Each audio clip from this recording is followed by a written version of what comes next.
Company yields back. The gentleman from Texas, Mr. Paul. Thank you, Mr. Chairman. Welcome, Mr. Hamilton. I have two questions. One deals with the Fourth Amendment, and the other one deals with the practicality of monitoring all the financial transactions of every American. Earlier, it was said that you're an optimist, and I think that I would confirm that you are. And in your acknowledgement that the government needs more tools to monitor what's going on in this country, you also acknowledge the fact that if we're not careful, there could be abuses. Civil liberties could be violated, and these powers could be misused. And I think that as one that is a bit more skeptical, I recognize the fact that governments tend in that direction. They tend too often to abuse their powers, and then recognizing that this was a big issue at the time of the Constitutional Convention, and the Constitution was written to curtail the powers of government and not to authorize the government to do so much. And the Fourth Amendment is rather clear: the right of the people to be secure in their places, in their homes, and their persons, and their papers, and their effects, and that none of this should be violated unless under probable cause in order to get a search warrant. Well, this country more or less gave up on that in the early 1970s with the Bank Secrecy Act, and we expanded on that power, of course, with the Patriot Act. And evidently the whole country, and especially just about everybody in Washington, concedes that a notion which was strongly rejected at the time of the founding of this country, and that is the sacrifice of liberty is necessary in order to provide security. There still are a few Americans that cling to that notion that we don't have to sacrifice liberty for security. So my question regarding the Fourth Amendment is, since it is not followed technically anymore, should this be revised? Is the Fourth Amendment outdated? And I'll go ahead and ask my second question. That has to do with the practicality of what we do. And in many ways, it seems very impractical. The year before 9/11, we had 12 million suspicious activities report issued.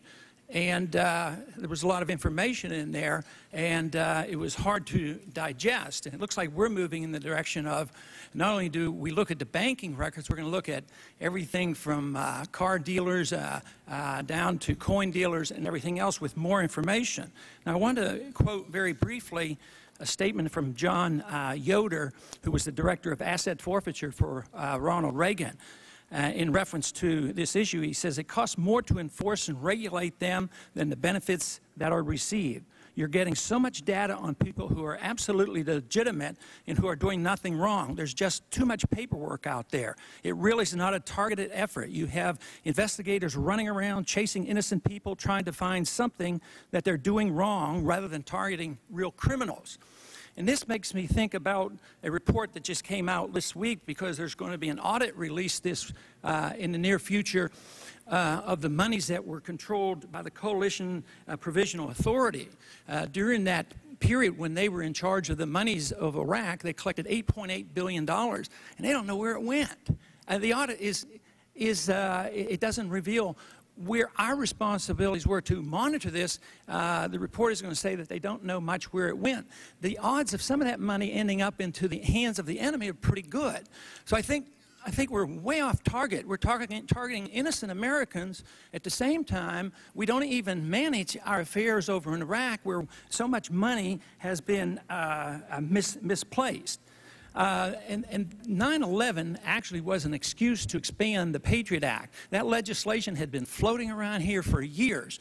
So I am discouraged that so many people are so complacent and so willing to give up their privacy because they say, well, it's going to help us. It's going to make us more secure. And it wasn't 9/11 that prompted so much of this financial privacy invasion that allowed us to pass it. It was just the atmosphere that did this. So I don't see where it's very practical to do this. It costs somewhat close to $11 to $12 billion a year to fill out these financial transaction reports, and we're talking about a lot more. And the businessmen and the banks are going to be fearful and intimidated And what's it going to do to the criminals? Do you think they're a bunch of dumb clucks out there? All they have to do is get into an honest business, which they do. They probably won't even have their financial transaction reports issued. It's going to be the good guys that are going to be penalized. So I just unfortunately have to disagree with the mood, and I know you have some sympathies for civil liberties and concerns, so I'd like to have your comments. Expired. Gentleman may respond briefly. There isn't any doubt in fighting the war on terrorism, you enormously expand the power of government in all sorts of ways. And you make government much more intrusive into the lives of people. I don't see how anyone can deny that.